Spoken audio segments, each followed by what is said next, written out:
Bonjour et bienvenue à ce second enseignement de cette série sur briser les chaînes invisibles. Je suis l'apôtre Cédric du ciel et ce matin nous entrerons dans le second élément qui constitue une chaîne invisible et qui empêche des personnes de progresser, qui combat l'évolution de certaines personnes. Et pour cela, nous allons lire dans le chapitre 12, verset 16 à 21, il est écrit et il leur dit cette parabole.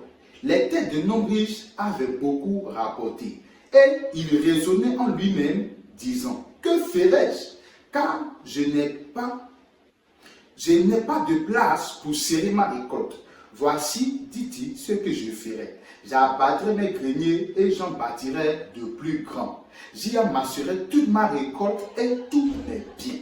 Et je dirai à mon âme, tu as beaucoup de biens en réserve pour plusieurs années. Repose-toi, mange, bois et réjouis-toi. Mais Dieu lui dit, insensé, cette même nuit, ton âme te sera redemandée. Et ce que tu as préparé, pour qui cela sera-t-il?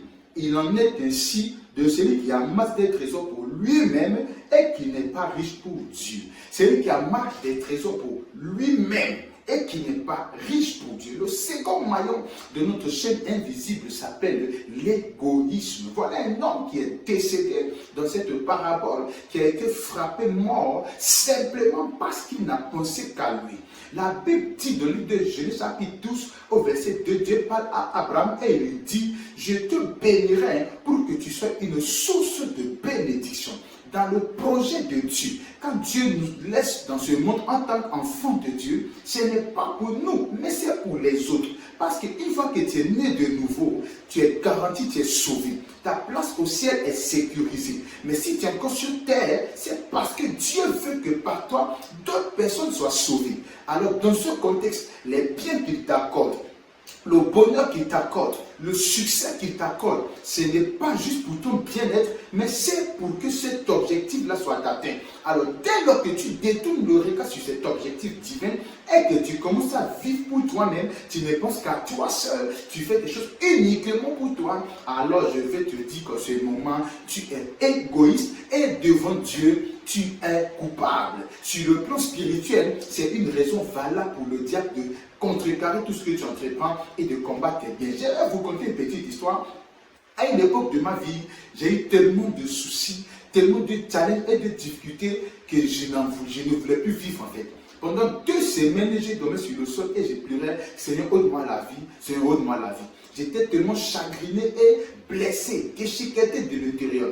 Et quand Dieu m'a parlé après le 14e jour, vous voyez, il n'est pas venu me dire que c'est vrai, tu as beaucoup subi, vraiment mon enfant, relève-toi, prends des forces. Non, il m'a posé une question, jusqu'à quand seras-tu égoïste? Et cette question m'a brisé. C'est comment est-ce égoïste? J'ai subi tellement de chocs et je suis brisé. Naturellement, j'ai besoin d'être remonté. Et Dieu m'a rappelé, je suis homme de Dieu, je suis serviteur de Dieu. Il m'a demandé, est-ce que tu penses, tu sais combien de personnes vont périr si toi tu quittes le monde avant ton temps? Ta mission n'est pas terminée. As-tu pensé à tout ce peuple qui te suit, ces âmes à qui tu prêches, ces personnes que tu suis de partout, depuis les réseaux sociaux, de partout? Est-ce que tu as pensé à eux? Tu n'as pensé qu'à toi. Tu trouves que tu as trop souffert. Alors tu veux mourir pour quitter la souffrance. Parce que tu ne penses qu'à toi. Tu n'as pas pensé aux autres. Tu n'as pas pensé à l'avenir également des enfants que tu as. Tu n'as pas pensé comment les autres vont se sentir en ton absence. Et ça m'a brisé. J'ai comme ça dit, Seigneur, donc, donne-moi donc la force de me remettre, de me relever et d'avancer. C'est comme ça que le Seigneur, un peu, a commencé à me répartir, à me redonner un peu de force, un peu de zèle jusqu'à ce jour. Alléluia. L'égoïsme est suffisant pour que Satan tourne la vie. C'est qui quelqu'un qui est égoïste? C'est quelqu'un qui, lui, avant tous les autres. C'est qu'il est premier et les autres en second. L'égoïste, c'est Dieu, lui et les autres. Quelqu'un qui vit pour Dieu, c'est Dieu, les autres et lui en dernier. Parce qu'il est conscient que la vie qu'il a, ce n'est pas pour se faire plaisir. C'est pour faire plaisir à Dieu.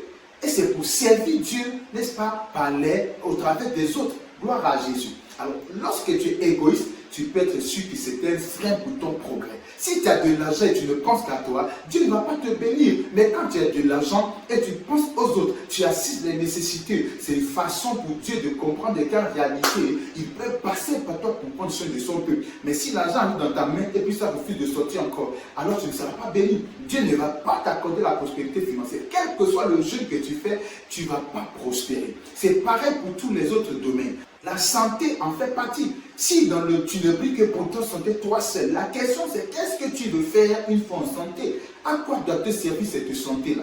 Si jamais ce n'est pas utile pour les autres, si jamais ce n'est pas utile pour l'œuvre de Dieu, alors il faut savoir que tu peux passer du temps dans la maladie et tu pries, tu n'es pas guéri. Parce que ta santé ne te servira que toi seul et personne d'autre. Alors écoute-moi ce matin, si jamais tu veux prospérer, tu veux, n'est-ce pas, attirer l'attention du ciel à t'accorder des bénédictions et du succès, mais les autres en second après Dieu et toi en dernière position. Sois libéré de l'égoïsme et tu verras la gloire de Dieu dans ta vie.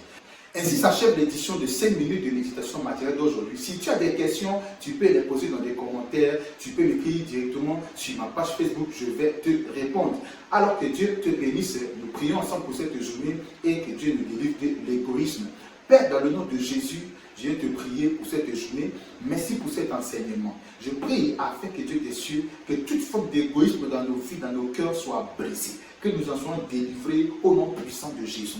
Yahweh, accorde-nous ta grâce en cette journée. Fais-nous voir ta gloire. Que ta main de protection soit sur chacun d'entre nous. Au nom puissant de Jésus, nous l'avons prié. Amen.